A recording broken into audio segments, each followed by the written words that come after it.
Mnamo tarehe 31 mwezi Januari mwaka 1995, Mahakama ya Rufaa ya Jamhuri ya Muungano wa Tanzania katika kesi ya mwanasheria mkuu wa serikali pamoja Radio Tanzania Dar es Salaam na Azim Premji dhidi ya Dr. Amani Waridi Kaburu, ambayo ilikuwa ni kesi namba 30, ni kesi ya rufaa namba 32 na namba 44 ya mwaka 94.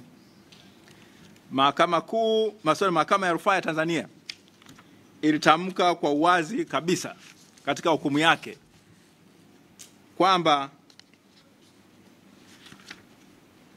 msingi mkubwa wa kikatiba wa uchaguzi wa nchi yetu ni kuwa na uchaguzi ambao ni huru na wa haki, na ikasema kama kanuni hizo kama msingi huo unakiukwa, basi uchaguzi huo unakuwa sio huru na wa haki.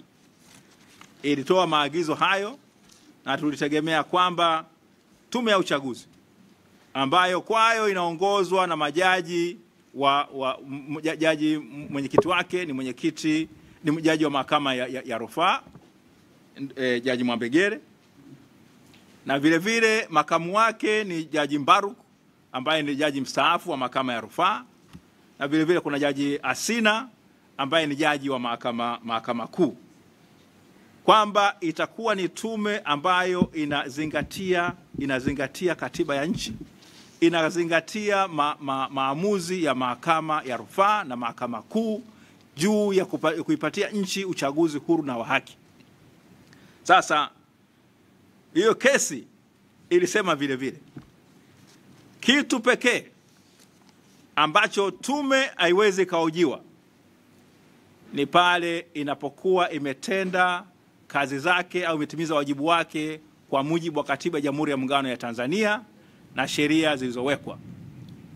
Lakini kama pale inapokuwa imekiuka kile ambacho katiba inasema na kile ambacho sheria za nchi zinasema, basi matendo hayo yanapingika na yanaojika. Sasa kama mtu anaelewa kifungu cha 162 cha sheria ya uchaguzi wa rais, wa bunge na madiwani kinaipa tume haki ya kuchapisha kanuni za uchaguzi, lakini haitoi haki ya tume kuzuia mtu yeyote yule au chama chote kile kushiriki katika siasa au katika uchaguzi. Kanuni zinadai kwamba sheria inadai kwamba kila chama kisaini zile kanuni za maadili, lakini kanuni ambazo tumeletewa na ambazo zinatakiwa zimesainiwa siku ya Jumamosi zenyewe kwanza zinasema, na nitaomba niwasomee ili Watanzania wote wajue na waanze kujiuliza, je, haya ambayo tume imesema, ambayo mkurugenzi Kailima ameyasema, je, yanaashiria kitu gani? Kanuni ya 1.3 inasema muda wa kutumika kwa kanuni za maadili. Inasema hivi, naomba niwasomee Watanzania wenzangu. Kanuni hizi za maadili zitatumika katika uchaguzi mkuu wa mwaka 2025 kuanzia siku moja baada ya tarehe ya uteuzi wa wagombea wa uchaguzi mkuu hadi baada ya kutangazwa kwa matokeo ya uchaguzi huo. Vile vile kanuni hizi zitatumika katika chaguzi ndogo ndogo. Kanuni hizi zinaanza kutumika siku moja baada ya nini? Ya uteuzi wa wagombea.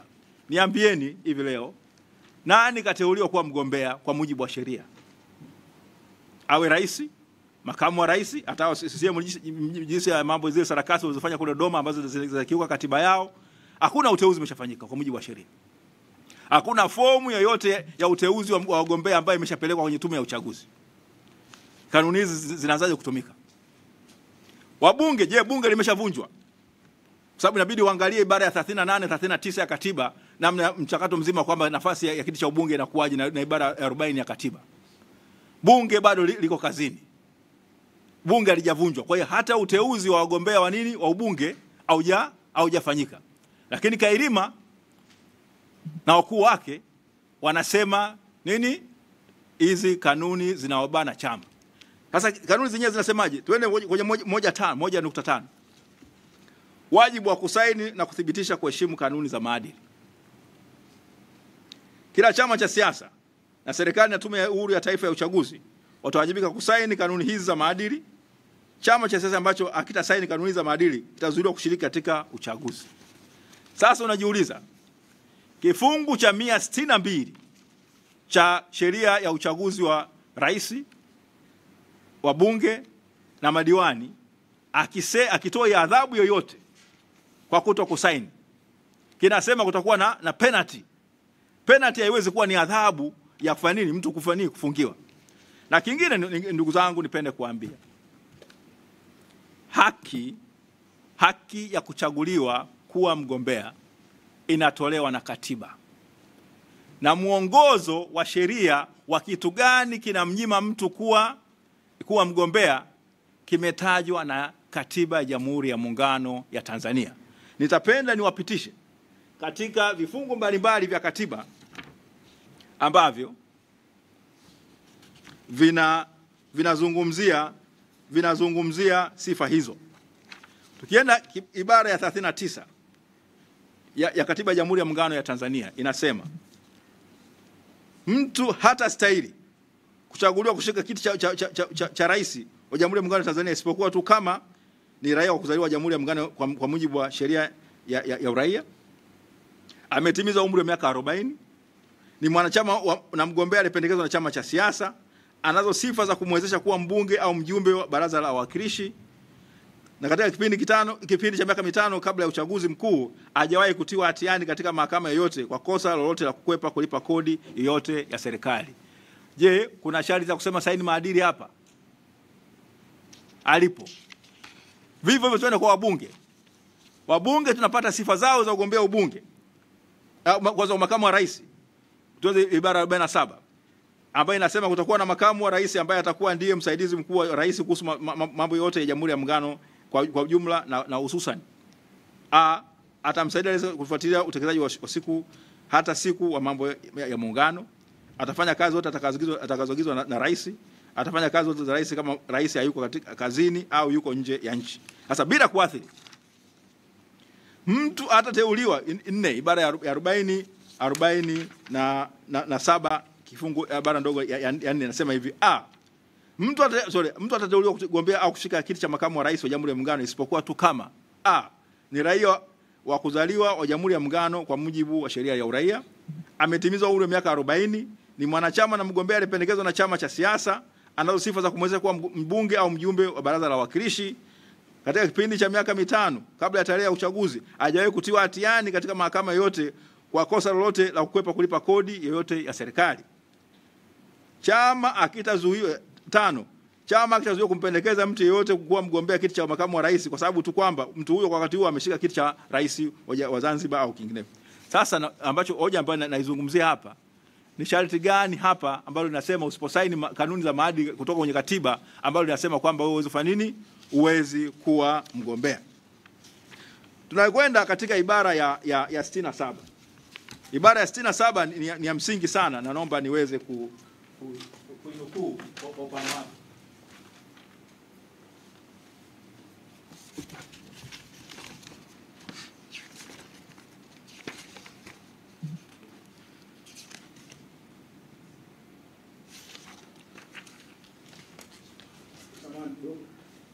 Ibara ya 67 tunakwenda katika ambayo inazungumzia kwa upana wake sifa za mgombea wa kiti cha kuwa mbunge na masharti na vitu ambavyo vinamnyima haki mtu kuwa mbunge. Ibara 67(1) inasema hivi: bila kuathiri masharti yaliyomo katika ibara hii, mtu yeyote atakuwa na sifa na sifa za kustahili kuchaguliwa au kuteuliwa kuwa mbunge endapo ni raia wa Jamhuri ya Muungano aliyetimiza umri wa miaka 21 na ambaye anajua kusoma na kuandika katika Kiswahili au Kiingereza. B, ni mwanachama na ni mgombea aliyependekezwa na chama cha siasa. C, katika kipindi cha miaka 5 kabla ya tarehe ya uchaguzi hakuwahi kutiwa hatiani katika mahakama yote kwa kosa lolote lile la kukwepa kulipa kodi yote ya serikali. Ibara 67(2).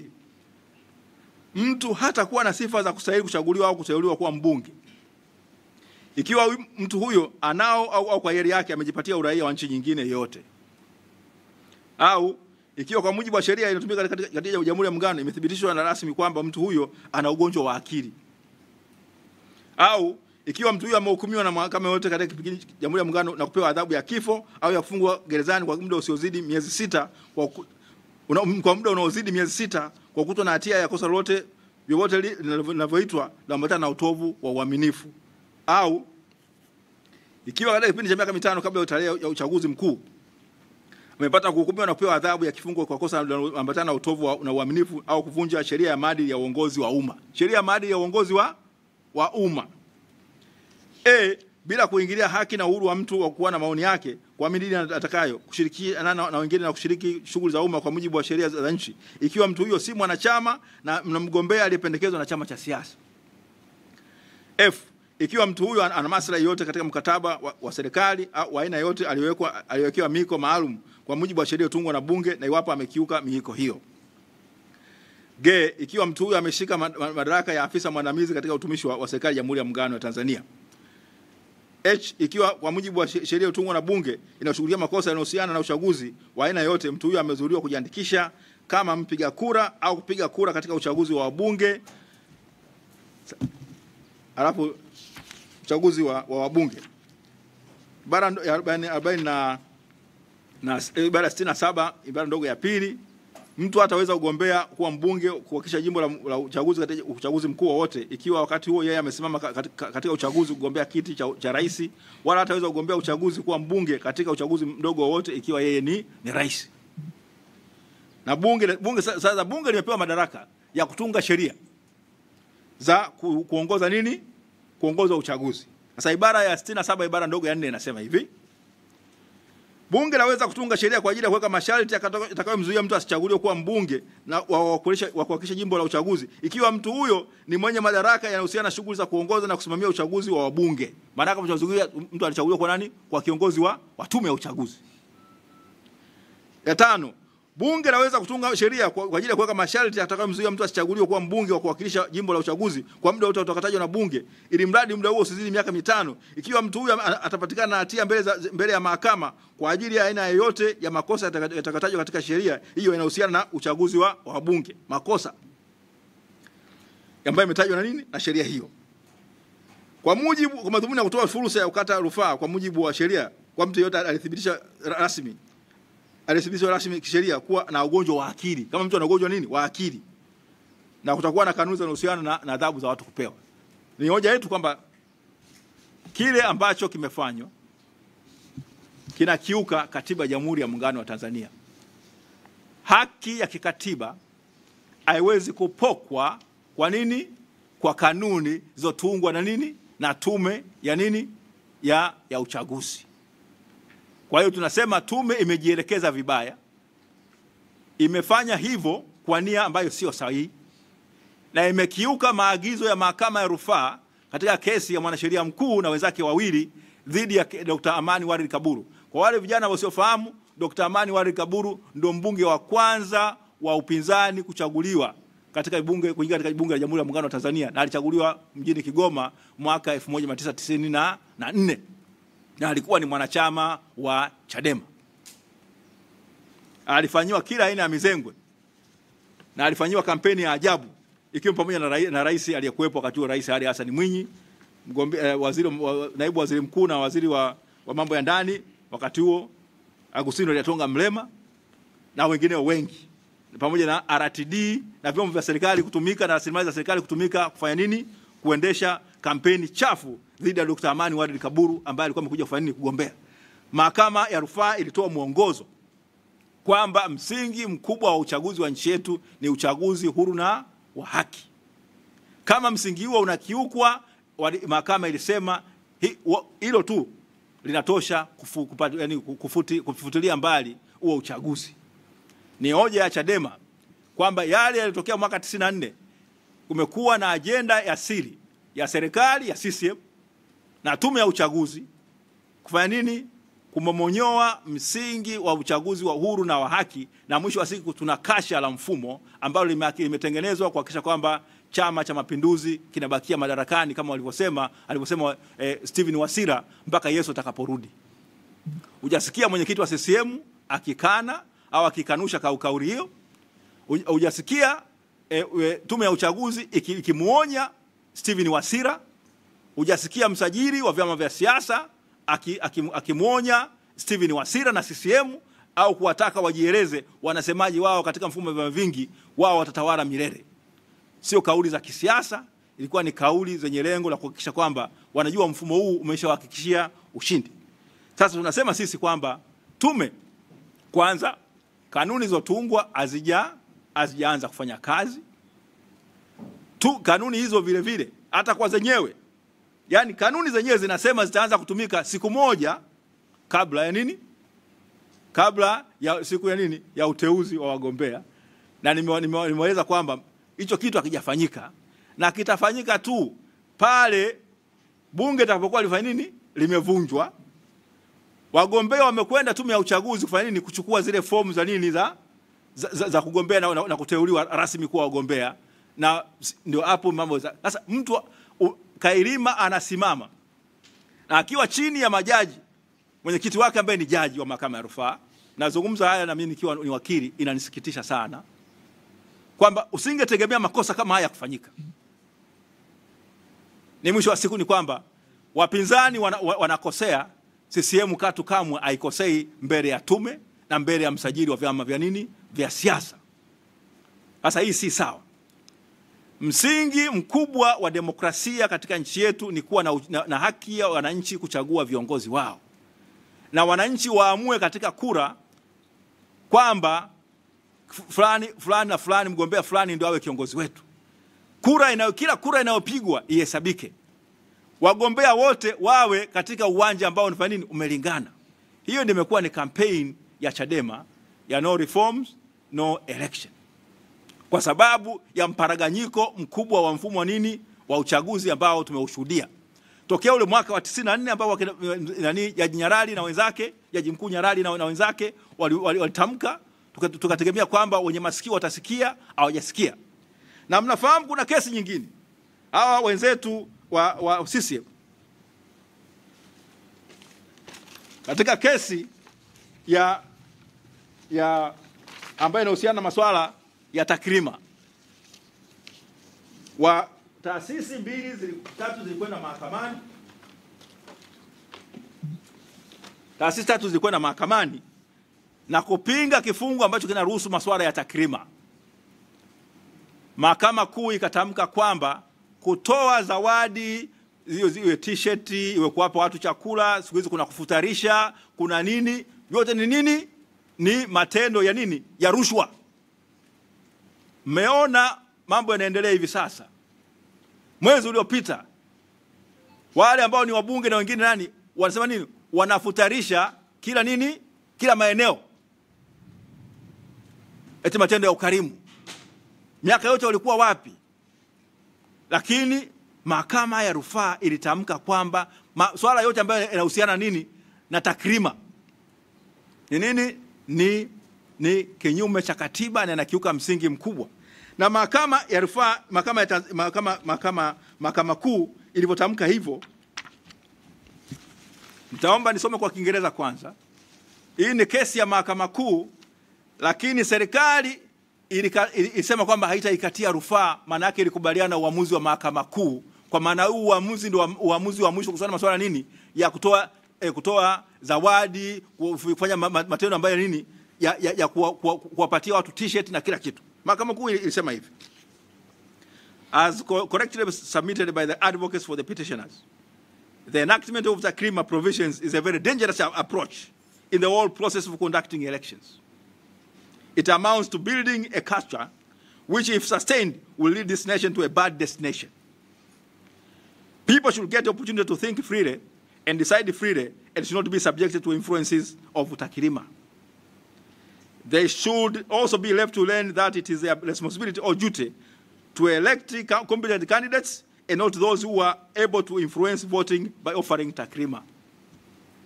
Naomba tafsiri. Mahakama Kuu ilitamka ifuatayo. Kama ilivyosemwa na wakili waleta maombi, kuingizwa kifungu cha takrima ni hatua ya hatari sana katika mchakato mzima wa uchaguzi. Ni sawa na kujenga utamaduni ambao kama ukiachwa utasababisha taifa hili kufika katika hatima mbaya. Watu lazima waachwe kuweza kufikiria kwa uhuru na kudecide na kuamua kwa uhuru, na wasiwe wasisababishwe kufikiria kutokana nini kwa njia za wasishawishiwe na masuala ya takrima. Lazima waachwe kujifunza utamaduni huo, unaoelewe kwamba ni jukumu lao kuchagua viongozi wanaostahili na wenye uwezo kwa maana kwamba nini, wanaostahili kushika nini hizo nafasi, na sio wale ambao wanaweza kuwashawishi kwa vishawishi vya nini, vya takrima, zawadi na kila vitu vya namna hiyo. Hapo ndipo tulipo. Mmeona takrima zinaendelea. Hujawahi kusikia tume ya uchaguzi inasema takrima ni haramu. Mfumo mzima saizi mwenye pesa ana uhakika kufanya nini, kuchaguliwa kuwa nani, kuwa kiongozi wa nchi yetu, kuwa kiongozi, kuwa mbunge wetu. Yote haya ndio ambayo Chadema inasema hatuwezi kuwa na mfumo ambao umeshavurugwa namna hii. Mnaona katika kesi hii ya Dr. Amani Walid Kaburu, mahakama ya rufaa ilikemea tabia ya kutumia rasilimali za umma kumnufaisha mgombea wa chama kimoja. Tuangalie rasilimali za serikali saa hizi, mifuko mbalimbali ya serikali inaitwa Samia. Kwa maana gani? Maana yake ni kumfanyia kampeni haramu. Ni kampeni haramu, na narudia, ni kampeni haramu. Na usingetegemea kwamba unaweza kuwa na rais anaweza kubali kufanya nini, kukiuka hicho kitu.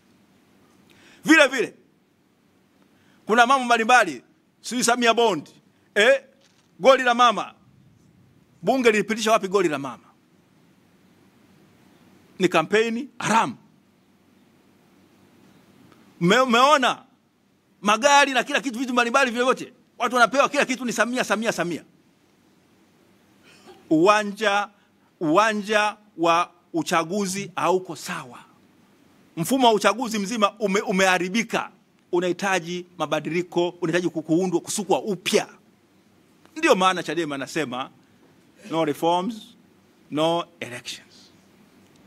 Chadema katu kamwe haitaomba huruma, isani au fadhila kutoka kwa wananchi au kwa serikali.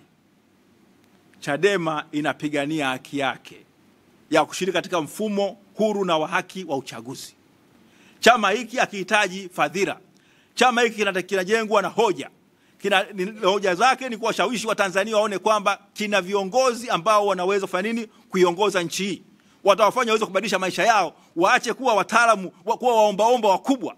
Nchi imetoka katika hali ya msingi ya kujitegemea na kuwa nchi huru, sasa hizi imekuwa nchi ombaomba na kugawa, ambayo inagawa rasilimali zake. Hiyo ndio Chadema inasema kwamba kwa kuweka mfumo mzuri wa uchaguzi, wa Tanzania watakuwa na nini, watakuwa na wamepata fursa ya kuchagua viongozi wao. Ibara ya 8 ya katiba hii inasema serikali itatokana nini, itajipatia mamlaka yake kutoka kwa wananchi. Mfumo uliopo ni kwamba hapa Nape alisema haijalishi kama umeshinda. Ndio madhari inategemea nini, nani ameamua kama utangazo kama nani kashinda. Ndivyo ilivyo. Huo ndio kweli wenyewe. Saizi ni kwamba haijalishi wewe umeshinda, kura zako utapigiwa, kama utapata bahati ya kuhesabiwa bado zitageuzwa. Ni sehemu chache ambazo wapinzani walifanikiwa kuzuia ile miaka ya nyuma, wakatangazwa kwa mbinde. Wasisehemu dakika hiyo. Kuna sehemu nyingine wametangaziwa hapo kama mpinzani kashinda, baadaye na inageuzwa kwa kwingine. Juzi mwenyekiti wetu alipokuwa Nkasi, Kuna mwenyekiti wa serikali ya kijiji kashinda mpaka leo hajatangazwa. Na hilo wala aliwaibishi CCM na Waziri Mchengerwa. Aliwatii simanzi. Aliwafanye kwamba waone haya na soni. Maana yake huenda kiwango cha haya na soni kimekwisha nchi hii. Nafanya lolote lile. Ni kama tunaposema kabila moja linaposema yale mambo ambayo mchawi uyatenda kwenye makaburi. Ni mambo ambayo kwa kweli hatuwezi kuyakubali. Tunataka mfumo huru na wa haki wa uchaguzi, na mfumo huu unapatikana kwa mabadiliko makubwa. Mfumo uliopo huu umeonekana kwamba unakipendelea Chama cha Mapinduzi na si wa haki. Haiwezekani, kwa mfano wale wacheza karata kama mnafahamu. Mtu anasema kwamba hivi tutachanga karata, lakini dume, jike, mizungu yote, nganda 6 zote za nini? Ni za kwangu. Hizo tuchangi, tutachanga zile nyingine zofanya nini? Zobaki. Yeye amechukua madume, amechukua madume, amechukua jike, amechukua mzungu wa 4, wa 3, wa 2, si ndio? Yote ameweka, na nganda 6 fanya nini amechukua. Alafu anasema tuanze fanya nini? Kushindana. Au kama mfano wao ueleweki, mtu anasema tutacheza mpira pamoja, lakini wewe natakiwa nikufunge miguu, sawa sawa, utembee miguu yako imefungwa na mikono, sawa sawa, ndio tucheze mpira. Alafu akifunga anashangilia kama zuzu kwamba amefanya nini? Kakushinda. Manake anapima uwezo wako wa akili, kujua kwamba upumbavu wako ni kiasi gani. Maana sio ujinga, kila mtu ni mjinga, kwa kitu asichokifahamu ni mjinga, lakini anapima kama wewe ni mpumbavu. Chadema imekataa kuitwa wapumbavu. Mfumo huo uchaguzi kwa kushiriki jinsi ulivyo ni kubali kwamba uendelee kuonewa.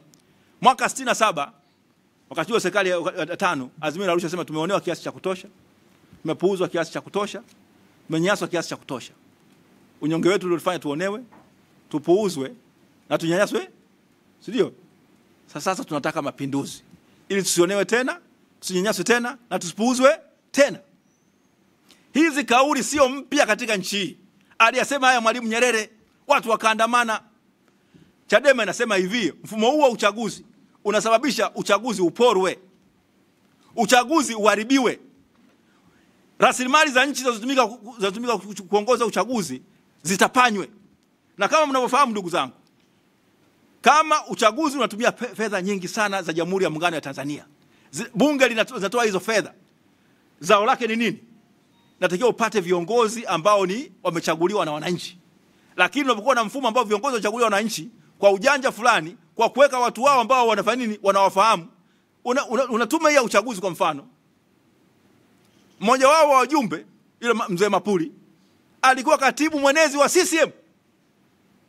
Hiyo ndio tume yako ya uchaguzi. Sitaki wazungumzia hao wengine, nendeni mkaangalie wasifa wao. Wengine walikuwa Ikulu, sasa hizi ndo viongozi wa tume. Uhusiano wao ukoje na Chama cha Mapinduzi? Jitihada za kurekebisha mfumo huu zimeshirikana. Watu walikwenda mwaka 2015 na kusema twende wapi? Wananchi waruhusiwa kulinda kura zao. Ile kesi ya mita 200 kama mnaikumbuka. Bahati mbaya waamuzi wa kwa upande wetu wakasema wewe ukishapiga kura nenda kalale nyumbani, ili wakuibie vizuri. Sawa sawa. Tukaenda mahakamani, kesi dhidi ya wakurugenzi. Baadaye wanini wanasema wanaweza kulinda. Wao wanasemaje kwamba wakurugenzi waendelee kusimamia uchaguzi? Mahakama ya Rufaa ilisema hivyo. Ni uamuzi ambao unafikirisha sana. Auendani na kesi yake ya kwanza ya mwaka 2000 na ya mwaka 94. Tukauacha hivyo ulivyo. Kutokana na kwamba jitihada za kwenda mahakamani na kurekebisha haya yote zimeshindikana, ndio maana kama ambavyo mahakama ya Rufaa vile vile ilisema katika kesi ya Mtikila ile ya pili kwamba swala la mgombea binafsi ni swala la nini? La kisiasa. Ndiyo maana kurekebisha mfumo wa uchaguzi ni swala la nini? La kisiasa. Tunataka hilo lieleweke kwamba wanasiasa wakutane katika umoja wao, waweze kuja na mapendekezo ya sheria za uchaguzi. Katiba lazima ibadilishwe ili kuweka msingi imara wa kuendesha uchaguzi huru na wa haki. Nilikuwa nawasomea hivi ibara ile ya 27. Ibara ya 27, ibara ndogo ya pili, nasema hivi: kila mtu atatakiwa na sheria. Watu wote watatakiwa na sheria kutunza vizuri mali ya mamlaka ya nchi na ya pamoja, kupiga vita aina zote za uharibifu na ubadhirifu. Aina zote za nini? Za uharibifu na ubadhirifu, na kuendesha uchumi wa taifa kwa makini kama watu ambao ndio waamuzi wa hali ya baadaye ya taifa lao. Kufanya uchaguzi wakati mfumo wake wa uchaguzi ni wa hovyo, ni unasababisha kwamba chama kimoja ndicho tu ambacho kishinde, sio kwamba kinapendwa na wananchi, bali kimefanya nini? Kimejitengezea namna ya kuweza kushinda na kubakia madarakani. Na mkumbuke vile vile kama alivyosema alikuwa katibu mkuu wa CCM Dr. Bashiru Ali kwamba tutatumia dola kubaki na dola, na kauli haijawahi kufutwa mpaka leo. Tunasema kama Chadema kwamba huu ni ubadhirifu wa mali za umma. Uchaguzi ambao unaendeshwa na unalenga kutumia rasilimali za nchi na kuyasigina mapenzi ya wananchi, matakwa ya wananchi au maamuzi ya wananchi, huo ni ubadhirifu mkubwa wa rasilimali za nchi. Na kikubwa zaidi, kuna kesi za uhaini zinatajwa. Mwenyekiti wetu amefunguliwa kesi ya uhaini. Hiyo iko mahakamani, tutapambana nayo kwa wakati wake.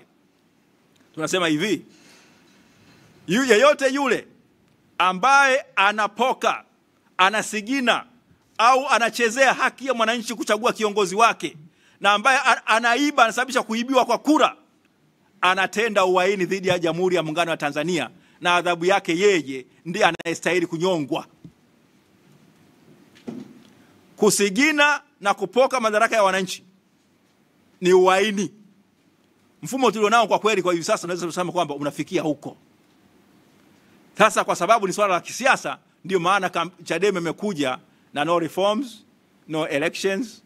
So ili kwamba tuweze kuweka mfumo mzuri, wananchi wachague viongozi wao wanaowataka, na baada ya hapo waweze kufanya nini? Kujiongoza.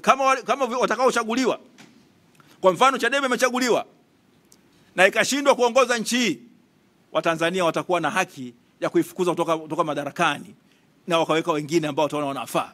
Lakini huo msingi lazima uheshimiwe. CCM wenzetu hawaamini katika hilo. Wao wanaamini mpaka Yesu atakaporudi. Sasa hapo unashindana na mtu gani? Hata unazungumza na mtu wa aina gani mwenye mtazamo huo? Je, mtu anania njema na nchi hii? Ndio maana tukaja kwa Tanzania kwamba njia pekee ni kuwafuata Watanzania, kwa sababu nchi hii ni ya kwao, waweze kufanya maamuzi magumu na sahihi ya kulazimisha kuwepo na mabadiliko ya sheria za uchaguzi ili tupate sheria nzuri. Kama CCM wakishinda katika mfumo huo, Chadema itakuwa ya kwanza kuwapa mkono na kuambia hongera, ilikuwa mpambano mzuri, mmeshinda, endeleeni kutuongoza. Lakini na wao tunawataka watuambie kama wanaamini katika hilo kwa moyo wa dhati, kwamba wanaamini katika mfumo huo kwamba anayeshinda ndiye atakayetangazwa, ambaye anatakiwa atangazwe, na kwamba kura ya mtu isiibiwe. Mfumo mzima, na sasa hizi unafahamu kuna namna hata ya kuhesabu kura. Mfumo mzima wa kuhesabu kura kwa njia za nini? Za kompyuta. Je, ule mfumo unaaminika? Je, nikibonyeza moja inasomeka moja kura, au kumbe unaweza kuwa inasomeka 10 au kura zinabadilishwa? Lazima vyama viwe na uwezo wa kuangalia mfumo mzima wa upigaji wa kura. Sio maigizo tu hapa mbele. Mambo yanayofanyika kule jikoni ni yapi? Chakula gani kinapikwa? Viungo gani vinawekwa? Sio kujua kutudanganya hapa mbele wakati mambo mengine afu anasema mabwege mtozeni tumeyaigiza chaka. Hatuwezi kuendelea kuitwa mabwege mtozeni. Ndio maana tunasema kwamba lazima mfumo huu ubadilishwe. Kwa hiyo mwisho wa siku nasema kwamba alichokisema mkurugenzi wa Tume ya Taifa ya Uchaguzi ni makosa makubwa, yamekiuka sheria ya nchi, yamekiuka katiba ya nchi, na yamekiuka hata kanuni za zenyewe hizo ambazo hazijaanza kufanya kazi mpaka hivi leo. Mtu anabanajwe na kanuni ambazo hazijaanza kufanya kazi. Ndugu Kairima, tafadhali naomba ujitazame mara mbili. Kasome kifungu cha 1.5 cha hizo kanuni, na kasome kifungu cha 1.3 za hizo kanuni, uone usahihi wa maneno yako. Na muulize Jaji Mwambegere na Jaji Mbaruku na Jaji Asina kama hayo unayosema ni sahihi, kama kweli tamla zao za sheria wanaziheshimu. Asanteni sana ndugu.